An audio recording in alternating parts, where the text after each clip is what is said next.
आज हम करेंगे इंसॉल्वेंसी बैंकरप्सी कोड 2016। तो इसका यूज़ किस लिए होता है? समटाइम्स क्या होता है, कंपनी हमारी इंसॉल्वेंट पोजीशन में चली जाती है। इंसॉल्वेंसी का मतलब क्या होता है कि जो हमारी कंपनी है, कंपनी की जो लाइबिलिटीज़ हैं वो ज़्यादा हो जाती हैं एसेट से। एंड लाइबिलिटी का मतलब क्या होता है कि हमें पे करना है किसको, अपने लेंडर्स को या फिर अपने क्रेडिटर्स को।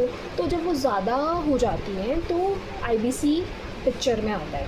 एंड इसका क्या यूज़ होता है, इंसॉल्वेंसी को ट्रीट करना है हमें। क्योंकि कंपनी अगर इंसॉल्वेंट हो गई है तो उसे ट्रीट कर दो तो बेटर रहता है, रादर देन अगर अनट्रीट किया तो वो या तो बैंकरप्ट हो जाएगा इंडिविजुअल के केस में, या फिर वो हो जाएगा लिक्विडेशन में चला जाएगा। लिक्विडेशन क्या होता है कि कंपनी को ही बंद करना पड़ेगा।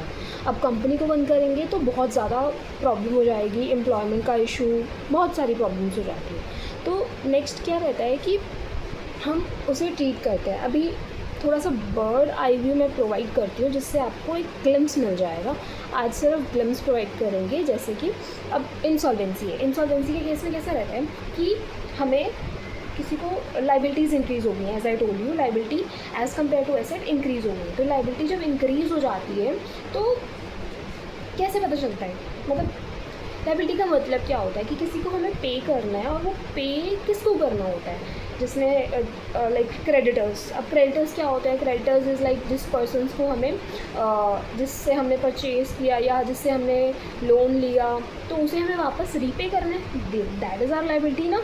तो वो क्रेडिटर्स क्या करते हैं कि एनसीएलटी के पास चले जाते हैं। NCLT is the adjudicating authority, national law company law tribunal. इसमें वो जाकर बोल देते हैं if there is a default of 1 CR और मोर देन दैट। तो अगर 1 करोड़ से ज़्यादा का डिफ़ॉल्ट है तो वो एनसीएलटी के पास जाते हैं, अप्रोच करते हैं कि हमारा क्या सीन है, इस कंपनी ने हमारा पे नहीं किया है, अब आप इसको इससे हमारे पैसे रिकवर करवाओ। तो वो क्या करती है, एक आईआरपी को अपॉइंट करती है। आईआरपी क्या होता है, इंसॉल्वेंसी रिजोल्यूशन प्रोफेशनल, ठीक है। तो वो क्या करता है, वो हमारा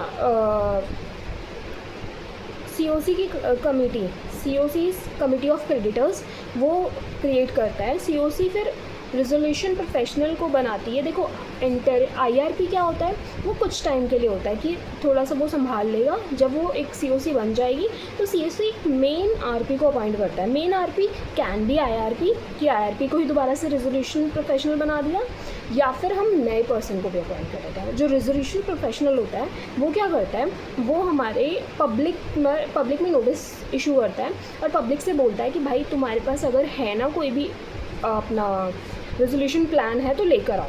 और वो एक इन्फॉर्मेशन यूटिलिटी प्रोवाइड करता है। इन्फॉर्मेशन यूटिलिटी क्या आती है, जो जिसमें कंपनी का ओवरव्यू होता है कि भाई हमारी कंपनी इंसॉल्वेंट हो गई है, तो ऐसा ऐसा सिनेरियो है, अब आपको बताना है कि आप अपनी तरफ से क्या प्लान सजेस्ट कर सकते हो। तो वो प्लान जब आता है, उस प्लान के आने के बाद पहले रेजोल्यूशन प्रोफेशनल उसको अप्रूव करता है, उसके बाद कमिटी ऑफ क्रेडिटर्स अप्रूव करती है और एडजुडिकेटिंग अथॉरिटी अप्रूव करती है। तीनों ने अप्रूव कर दिया तो वो प्लान एप्लीकेबल हो जाएगा, रेजोल्यूशन प्लान, और कंपनी रिवाइव कर जाएगी। और अगर नहीं हुआ, किसी एक ने भी अप्रूवल नहीं दिया, तो फिर वो हमारी कंपनी इंसॉल्वेंट हो जाएगी। और एक और चीज़, जो क्रेडिटर्स होते हैं, फाइनेंशियल क्रेडिटर्स भी हो सकते हैं। फाइनेंशियल क्रेडिटर्स जिसमें बहुत बड़े बड़े लाइक लोन दिए हैं बैंक्स, फाइनेंशियल इंस्टीट्यूशन, और जो दूसरे होते हैं ऑपरेशनल क्रेडिटर्स। इट्स लाइक कि कंपनी को रन करने के लिए कौन से क्रेडिटर्स, किससे हमने जैसे रॉ मटेरियल परचेज़ किया, एंड छोटे मोटे क्रेडिटर्स, सैलरी पे करनी है, हमें कुछ तो पे करना है ना एम्प्लॉयज़ को, that is also a part of operational creditors. तो it is a bird eye view. Hope you understand the bird eye view. I will for sure let you know about in detail for the next video. Thank you.